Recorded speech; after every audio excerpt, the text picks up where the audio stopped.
Hey everyone. We are at our rental house. Thank you, Pepsi. We couldn't have been here without you guys. It was a lot of money, and thank you for paying. Yeah. We had a pretty great time.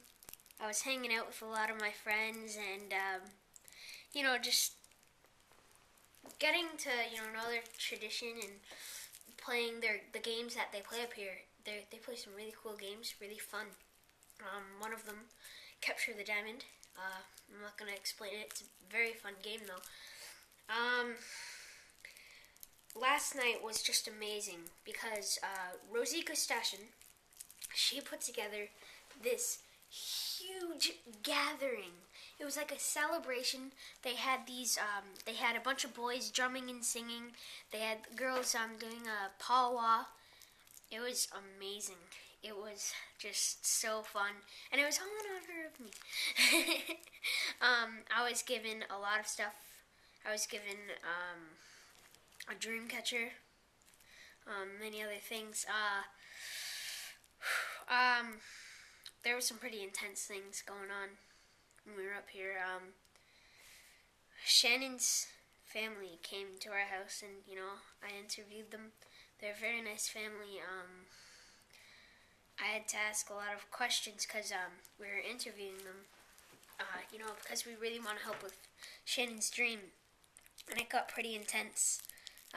There was some crying going on, and it was pretty crazy. But we needed the information, so it was very fun. They're very nice people. Tell us about Shannon and her dreams. About Shannon, okay. So Shannon, I bet her and me would be like this if I had met her.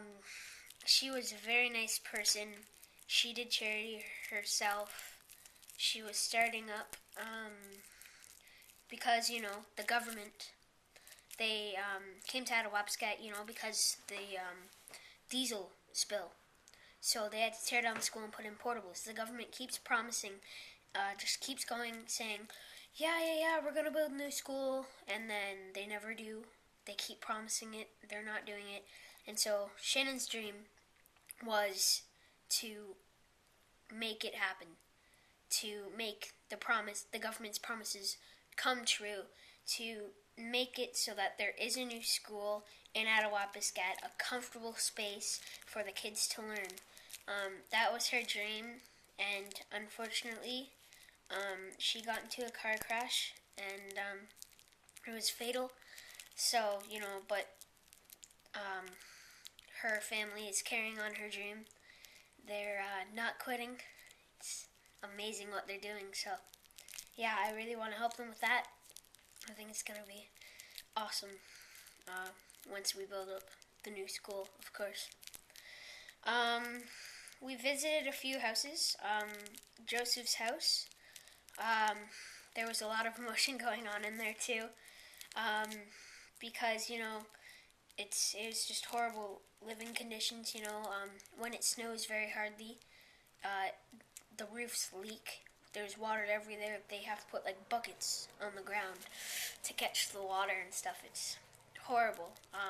Mold everywhere. Water damage everywhere. Horrible.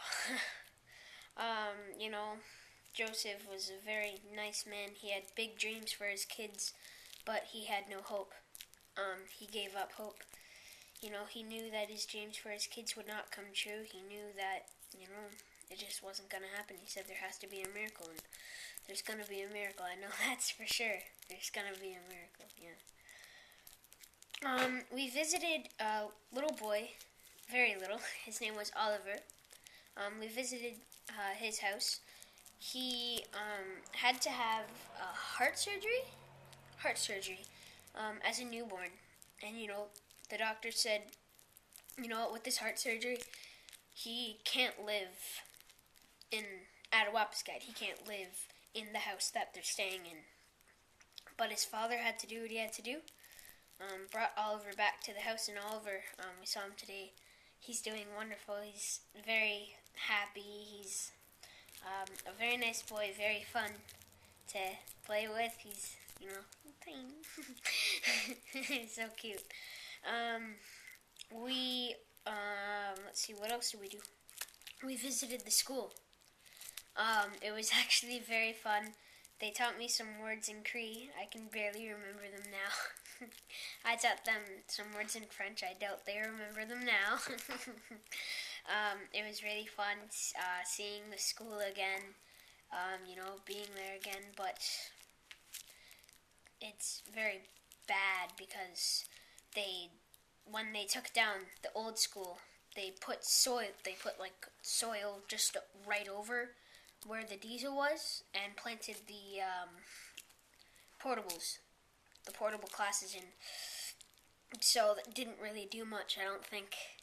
I think that the soil is probably still contaminated because, they didn't do much. They just plop stuff over it. It's not cool. Now I gotta talk about the good stuff. There were a lot of fun things.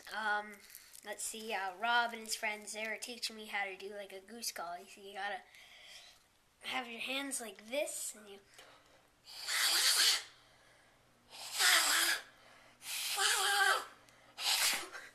I can't do it, I'm still working on it, but I actually got really close there, if you heard. That was more of a duck, a dying duck. But they're still teaching me how to do that. We had a lot of fun. So the gathering, the celebration last night, I was just talking, because I had to do a speech, of course. And so, I was all like, yeah, we're going to get a playground. It's going to be awesome. We're building a new one in the school area. It's going to be away from the bank. It's going to be, just a nice playground to play in. And it's going to be awesome. And, they were clapping. They were so happy that they're getting a new playground. It was just amazing. The music, it was, I was honored because they told me, they said, Wesley, you have to come drum with us. So they have a big drum. It's like, they call it mushum, grandfather drum, mushum. And so, you get one stick and you just, and you just keep the beat and they're singing and stuff. It was just amazing. It was shaking the whole thing. It was just amazing. They had people dancing, doing the powwow. It was overwhelming how amazing it was, how much fun we had. So, they're very glad to know that they're getting a playground, and I'm very glad to know that they're getting a playground. So from that, see ya.